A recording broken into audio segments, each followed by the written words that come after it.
Bab 683. Semoga kalian beruntung. Raja wilayah utara menatap Mileye. Mileye, sebenarnya, kamu benar-benar ingin kami menemukannya, kan? Ekspresi Mileye kembali tenang. Coba tebak. Raja wilayah utara berkata sambil tersenyum, sepertinya kamu sangat percaya diri dengan kekuatannya, tetapi sayangnya, kamu meremehkanku dan wilayah utara ini. Mileye menggelengkan kepalanya. Aku tidak meremehkanmu, sungguh. Aku juga tahu bahwa kamu jauh lebih kuat dari yang aku kira. Tapi, omong-omong, dia memandang Raja wilayah utara. Yang tidak aku mengerti adalah, mengapa kamu menargetkannya? Bukankah target kamu harta tertinggi 5 dimensi dan alam semesta chaos? Ini yang dia tidak begitu mengerti. Mengapa melawan wanita bergaun polos? Raja wilayah utara menatap Mileye. Tidakkah kamu mengerti? Kamu bukan ancaman bagi kami, tapi orang di belakangmu yang berbahaya bagi kami, mengerti? Mileye berkata dengan nada berat, aku bukan ancaman. Kamu meremehkanku. Raja wilayah utara menatap Mileye. Ancamanmu di masa depan, tapi ancaman wanita di belakangmu itu untuk sekarang. Mileye memandang Raja wilayah utara. Apakah kalian tahu kekuatannya? Raja wilayah utara tertawa. Apakah kamu tahu kekuatan kami? Mileye terdiam sejenak, lalu berkata, semoga sukses untukmu. Setelah mengatakan itu, dia berbalik dan pergi.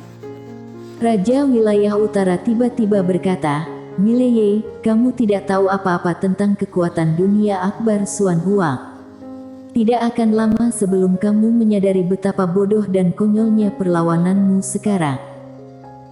Mileye berhenti dan berkata dengan lembut, kalian yang bersemangat, ya.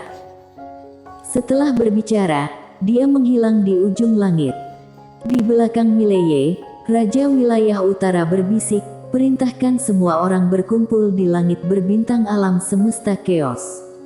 Setelah mengatakan itu, dia berbalik dan pergi.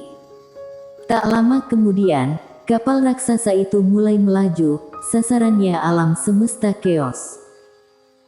Di ujung langit berbintang di kejauhan, Mileye berhenti, matanya perlahan tertutup. Nona Ayu, seberapa kuat orang itu barusan? Setelah beberapa saat, Ayu berkata, kamu tidak bisa lawan.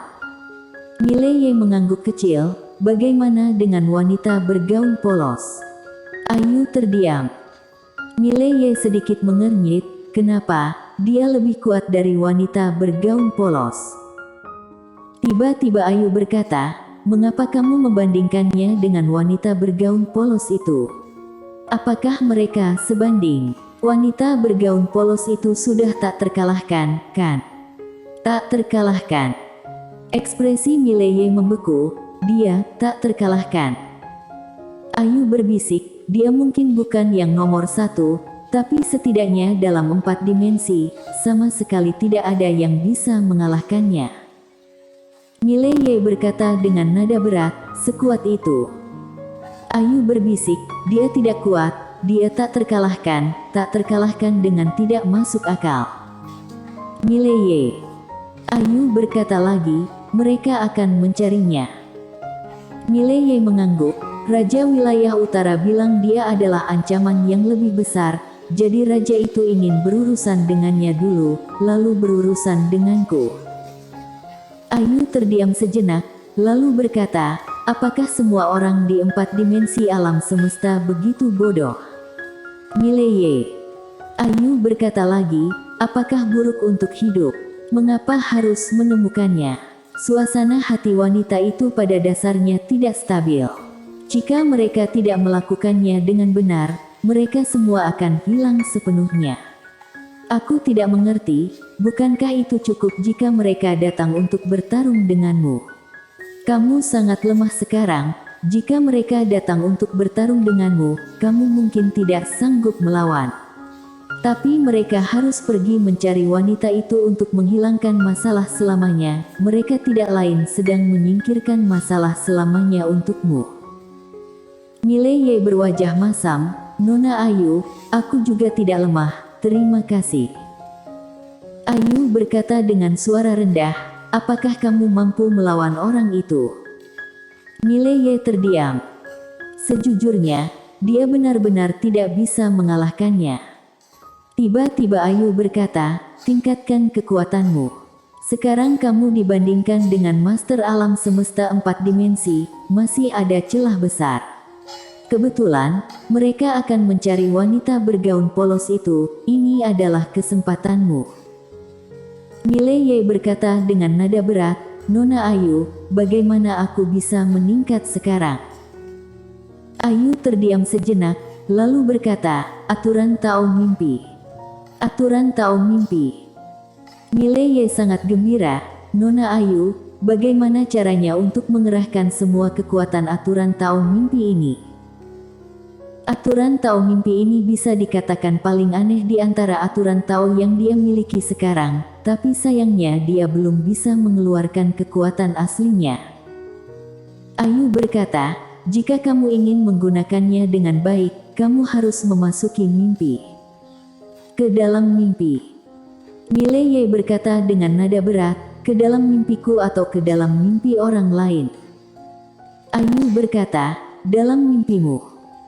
Mileye sedikit mengernyit, Nona Ayu, aku memasuki mimpiku, apa gunanya? Ayu berkata, cari tempat dan ikuti instruksi aku. Mileye mengangguk, lalu menghilang di tempatnya.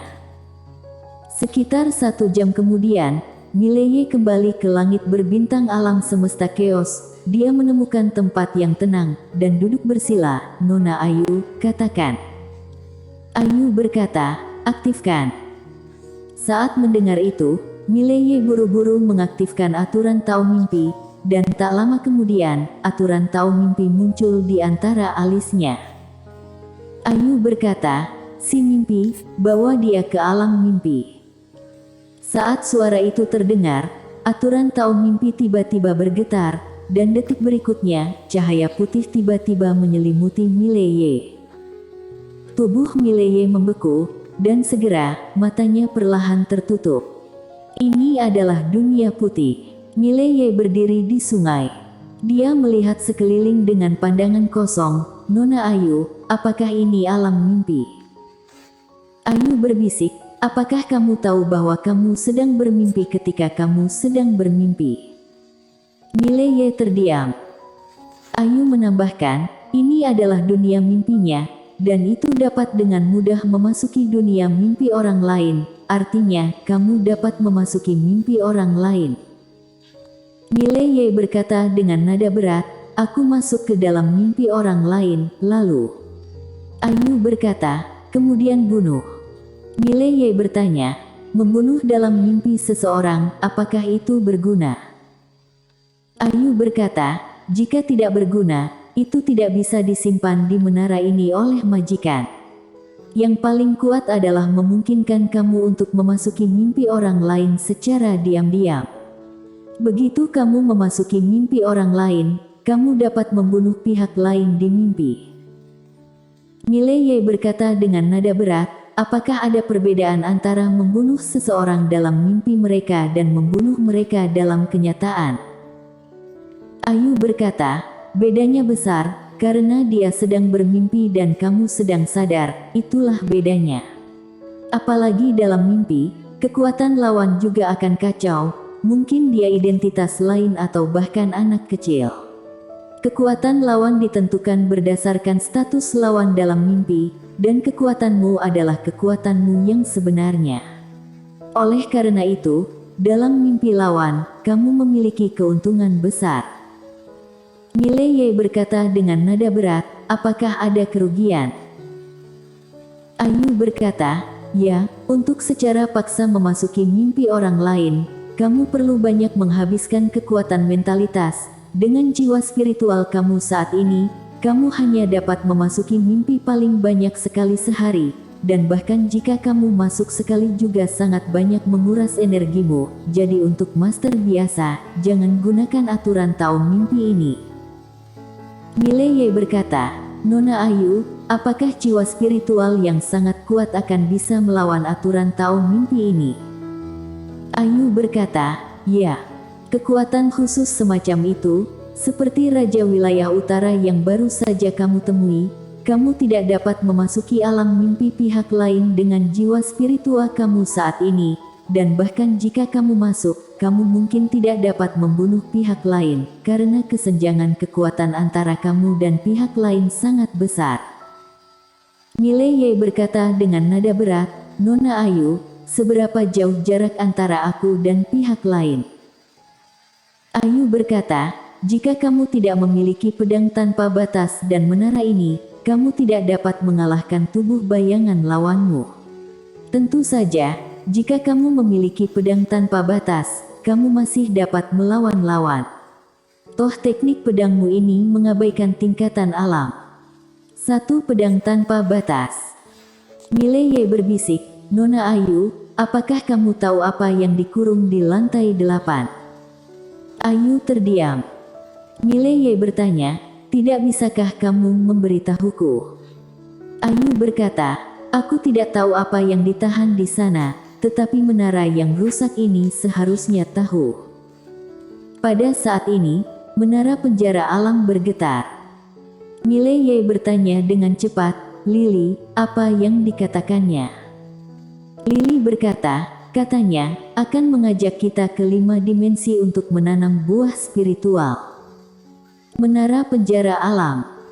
Wajah Mileye garis hitam, gadis kecil, kamu sudah cukup. Di dalam menara penjara alam, Lili mengerjap, lalu berkata, katanya, lantai ke-8 sama sekali tidak hebat, beneran. Menara penjara alam. Mileye. Lili berkata lagi, ayo hajar lantai ke-8, aku punya 2 pedang, aku bisa. Mileye berkata dengan nada berat, gadis kecil, jangan main-main. Dia tahu Lili yang memegang pedang di puncak menara masih sedikit menakutkan, jika pedang itu ditebas, sangat mungkin akan merusak segel lantai ke-8, begitu segel lantai ke-8 rusak. Sama sekali tidak ada yang bagus. Dia tidak berpikir setiap lantai semudah berbicara seperti Raja Iblis dari lantai ke-6. Di dalam menara, Lili berkedip, lalu tidak mengatakan apa-apa. Mileye hendak berbicara ketika Ayu tiba-tiba mengeluarkan transmisi suara misteri, gadis ini agak berbahaya, dia sering pergi ke pintu gerbang lantai ke-8 baru-baru ini, aku pikir dia mungkin merencanakan sesuatu yang besar. Kamu sebaiknya urus dia, jika tidak, kamu mungkin akan menderita suatu hari nanti.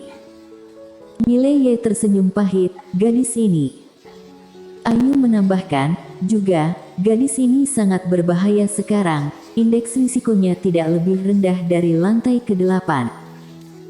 Mileye bingung, kenapa? Ayu berkata, karena dia punya 2 kotak itu. Tidak mudah. Jika suatu hari kamu terpojok, mintalah dia untuk membawa kotak itu keluar, dia mungkin sangat membantu kamu. Mileye mengangguk, itu benar. Dia tidak lupa bahwa ketika Lili melepaskan makhluk putih kecil, hukum surga ditindas habis-habisan pada saat itu. Setelah beberapa saat, Mileye mulai berlatih aturan tahu mimpi. Dan di ujung langit berbintang, seorang pria berjubah tradisional berdiri dengan tenang. Orang ini adalah Raja Wilayah Utara. Raja Wilayah Utara melihat tidak jauh di depannya, di mana ada sebuah kotak kuno terapung. Setelah berdiri sejenak, Raja Wilayah Utara berkata pelan, biarkan Sekte Sens menyelidiki keberadaan wanita bergaun polos itu. Setelah berbicara, dia berjalan menuju kotak kuno. Bersambung.